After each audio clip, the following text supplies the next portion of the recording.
Et maintenant, je déclare Euro Disney officiellement ouvert.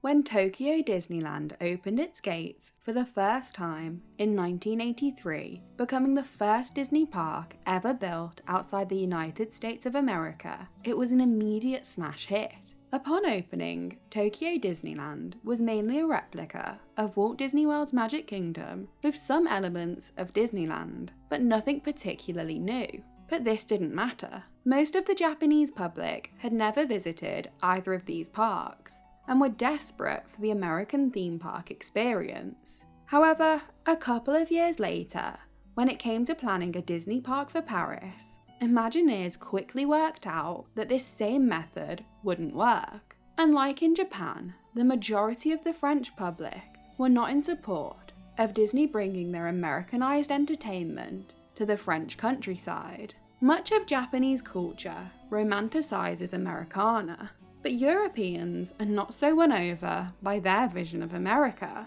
and praise themselves for their differences. This meant the Imagineers would have to be careful to tailor their castle park formula to the French people's desires. But despite the Imagineers' best efforts, the cultural clashes remained persistent throughout the construction of Disneyland Paris, then Euro Disney, resulting in a catastrophic opening few years for the park. Since opening in 1992, the resort struggled to attract visitors and consistently lost money. It wasn't until the opening of Space Mountain in 1995, 3 years after the park first opened, that the resort's fortunes started to turn around and the park began to make a profit. The disastrous early years of Euro Disney is a widely known fact within the Disney fan community, but what is sometimes overlooked is the park itself, which, despite its financial struggles, is uniquely brilliant and must be considered the prettiest Disney castle park ever built. There are many examples within the park, present on opening day, that didn't just replicate its predecessors, but bettered them. Then, on top of this, there are detailed walkthroughs and beautiful areas to appreciate, all of which add to the park's splendour. Much of this was thanks to the incredible talents of Imagineer Tony Baxter, the park's executive producer. The castle at Disneyland Paris is more intricate than any of its predecessors, and was even built with a dungeon underneath, inhabited by a stunning animatronic dragon. The park's Fantasyland is both vast and intricate, beautifully landscaped and well planned. Staple Disney attractions like Big Thunder Mountain, Pirates of the Caribbean, and Haunted Mansion were not simply replicated in Europe. Instead, they were modified and altered to better suit a European audience. The result of this is that many people today often consider Paris's versions of these attractions to be the best. Phantom Manor, the park's haunted mansion, had to fit into Frontierland, leading to an all-new backstory, which makes this a favourite of many people. Pirates of the Caribbean has arguably the best drops, and Big Thunder Mountain is undeniably the most thrilling and large-scale version of this attraction. The park's designers also solved the long-standing issue of Tomorrowland, a concept that quickly becomes outdated due to its setting being the ever-nearing future. In Paris, Discoveryland was built instead, a land not based on our future, but the imagined future of French icon Jules Verne. This led to a land which looks far different from any Tomorrowland and does not have to compete with our genuine and achieved versions of technology and space travel. As already discussed, the park finally found its feet upon the opening of Space Mountain, with many finally starting to appreciate the beauty of this park, as Space Mountain brought both thrill and beauty, pleasing practically everybody. However, less than a decade later, with the opening of the resort's second park, the Walt Disney Studios Park, the resort again found itself in a crisis. A contractual obligation built at a time when the Disney company was struggling financially, the Studios Park was nothing less than a disaster, and still to this day is by far the worst Disney park in existence. The Walt Disney Studios Park opened with very few attractions, an entrance that feels like walking through a shopping mall food court, and a dire lack of theming. Understandably, the public was not impressed. All this meant that the resort yet again found itself struggling for money, and it's only now that plans are finally being put in place to bring Paris's second gate up to Disney's usual standards. A tough task that many are skeptical will be achieved. All we can do is wait and see. The new additions may look good, but do they solve many of the problems currently in place? Not really. Frozen Land and Galaxy's Edge may add thematic beauty, but they don't erase the ugliness currently on display. But at least they are attempting something, I suppose. Up until June 2017, Disney actually only owned a minority stake in the resort.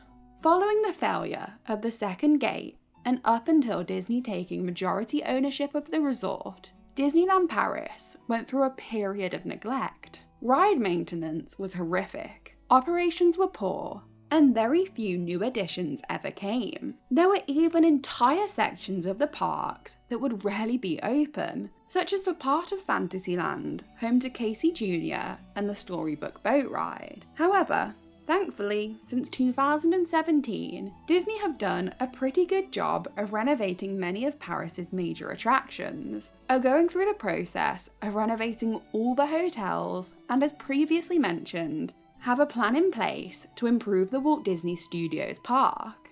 Disney Village, not yet mentioned, is a whole other disaster.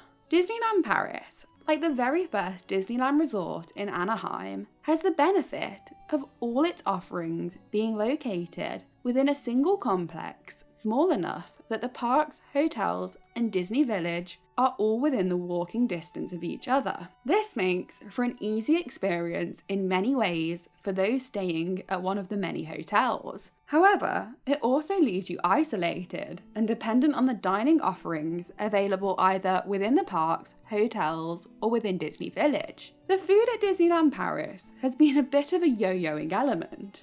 At times, it has been superb, and at other times, it has been largely inedible. Unfortunately, right now, many of the offerings aren't too good. Like every other Disney park, Disneyland Paris is currently making an effort at theming much of their food, but this doesn't make up for the subpar quality of most of the snacks and meals on offer. The park's quick services are mostly home to chicken nuggets, pizza, and if you're lucky, sandwiches. Sit-down restaurants in the parks are overpriced and, from our experience, pretty poor at the moment. This leaves guests to depend on Disney Village, or the hotel restaurants, which are mostly buffets. Disney Village is home to very few restaurants and also offers mostly fried and greasy foods. It's all incredibly American and not particularly suited to the European diet. Disney Village is also home to a variety of shops, mostly selling Disney merchandise. And then there have also recently been some food and market-style shopping booths added. Similar food booths have also been added to the Walt Disney Studios Park. All of these add very little and just look a mess. Disney Village is certainly, like the Walt Disney Studios Park, in great need of change. There needs to be a higher quality of dining on offer, for sure. Thankfully, as already mentioned, change is planned for this area. But, of course, all this change comes at a cost. It has been over 17 years since the main park received a new attraction, and even this last one was a replacement of an older ride. Even worse, the main park has gone nearly 28 years without a major expansion. Yet despite all this, there are no public plans to rectify this. Disneyland Paris's main park is being neglected. As exciting and much needed as it is to see change coming to Walt Disney Studios Park, Disney Village, and the hotels, there is a risk that if attention stays away from the resort's flagship park, the jewel in the resort's crown, it may feel stale and in need of attention itself by the time these other projects are finished. Thus, the resort will be in much the same position as it currently is, with one park in need of major attention. Now, of course, Disney only has so much money that they can spend on this resort, and it's the years and years of neglect prior to 2017 that leave the company playing catch up. Not only has the Disneyland Park lacked new additions, but other creative decisions have spoiled elements of the park. The most obvious place where this holds true is the area of Discoveryland behind Space Mountain. Buzz Lightyear's Pizza Planet is now defunct and never really fit anyway. The 3D theatre nonsensically shows Mickey's PhilharMagic. Videopolis' stage has stood mainly vacant since 2017, and the now just restaurant shows Mickey Mouse cartoons to entertain. And then Star Wars has inhabited Space Mountain since 2017, spoiling the land's cohesive Jules Verne aesthetic. Then there is the large area of Frontierland by the train station, which feels totally forgotten. Although overall park maintenance has improved, there are still persistent issues and areas that are allowed to fall below expected standards, something we would never see in the American, let alone Tokyo, parks. Don't get me wrong, the uniqueness and beauty of Disneyland Paris still remains true, but little bits of neglect are already rearing their heads. Just walk down Main Street and you'll see signs completely worn out and falling apart. Head into Fantasyland and you'll find bits of chipped paint. Or take a stroll through Frontierland and find yourself questioning exactly how Coco is a good fit. There's lots of things that need work, but with all the money being spent elsewhere, this work is far from a priority. A new attraction would breathe so much life into Paris's main park, something much needed, as the park is somewhat starting to feel like a badly cared for museum. For people who have already visited the park, there's no new incentive to go back. As the Walt Disney Studios Park receives all the new additions, perhaps the main park will become a forgotten element of people's trips to Disneyland Paris. A true tragedy, if you ask me. So, what do you think about the current state of Disneyland Paris? What would you add to the main park? Let me know in the comments. Thank you so much for watching. Please like, subscribe, and check out my links in the description.